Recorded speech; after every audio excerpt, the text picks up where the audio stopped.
बिस्मिल्लाहिर्रहमानिर्रहीम। अस्सलाम वालेकुम मेरे प्यारे और अजीज़ दोस्तों, मैं अल्लाह से उम्मीद करता हूँ सब अहबाब खैरियत से होंगे। तो दोस्तों, मेरा आज का टॉपिक है तरबूज। तरबूज भी दीगर फलों की तरह अल्लाह ताला की एक नेमत है जो ना सिर्फ भूख को मिटाता है बल्कि प्यास भी ख़त्म करता है। तरबूज खाने के 9 बेहतरीन फ़वाइद हैं। तरबूज बहुत मज़ेदार और ताज़ा दम रखने वाला फल है जो इंसानी जिस्म के लिए बेहद मुफीद है। तरबूज में विटामिन ए और सी के अलावा बहुत से सेहतमंद मुरक्कबात पाए जाते हैं, जबकि इसके एक कप में 46 कैलोरीज पाई जाती हैं। 1B5 और B6 पाया जाता है जो इंसानी जिस्म के लिए इंतहाई मुफीद है, जो दिन भर एक इंसानी जिस्म को मुतहर्रिक रखता है। इसमें मौजूद पोटाशियम दिन भर की मसरूफियत के बावजूद थकावट के एहसास को दूर करता है। ये एंटीऑक्सीडेंट जिस्म में गर्दिश करने वाले मुज़र फ्री रेडिकल्स से लड़ता है और खुलियात का दफा करता है। इनमें तरबूज को लोग बड़े शौक से खाते हैं। ये ऐसा फल है जो आम दस्तयाब है। इसको खाने से प्यास की शिद्दत कम हो जाती है। दर हकीकत इसको देखना भी आँखों को ठंडक पहुँचाता है। आज हम बताएंगे कि तरबूज के क्या फ़ायदे हैं। हज़ूर सल्लल्लाहु अलैहि वसल्लम ने इस फल के बारे में क्या इरशाद फरमाया है।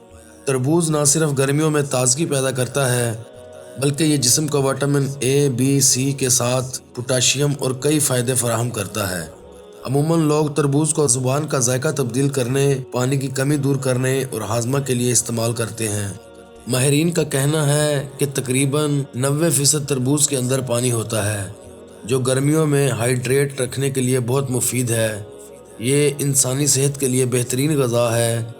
इसके अंदर ऐसे फ़ायदे पाए जाते हैं जो ना सिर्फ गर्मी को दूर करने और जिगर, मसाना, गुर्दों और दिल को ताकत फराहम करते। इसको खाने से पानी की कमी दूर हो जाती है और दिल को ताजगी महसूस होती है। इसके असरात दिमाग तक पहुँचते हैं जो कि दिमाग को तक़वियत देने के साथ साथ क़ुव्वत हाफ़ज़ा को भी बढ़ाते हैं। तरबूज का ज़्यादा इस्तेमाल आँखों की बीमारियों को दूर करता है, आँखों की रोशनी को बेहतर करता है। इसके साथ साथ पेट की बीमारियों का खात्मा करता है। इसमें पानी की ज़्यादा मकदार इंसानी जिस्म में वज़न को भी कम करती है। रात हो या दिन को तरबूज खाने के बाद ऊपर से पानी न पिए। आपको बताते हैं कि नबी अकरम सल्लल्लाहु अलैहि वसल्लम ने तरबूज के मुतल्लिक़ क्या इरशाद फरमाया है। हज़रत अम्मा आयशा रज़ी अल्लाह अन्हा से रवायत है कि रसूल अकरम सल्लल्लाहु अलैहि वसल्लम तरबूज को अक्सर खजूर के साथ मिलाकर खाया करते थे। साथ ये भी फरमाते थे कि हम खजूर की गर्मी को तरबूज की ठंडक से और तरबूज की ठंडक को खजूर की गर्मी से तोड़ते हैं। क्या आप भी सहरी और अफ्तारी में तरबूज का इस्तेमाल करते हैं? इस सुन्नत पर ज़रूर अमल करें। अल्लाह ताला हम सब को हर सुन्नत पर अमल करने की तौफीक अता फरमाए और अल्लाह ताला हम सब का हामी और नासिर हो।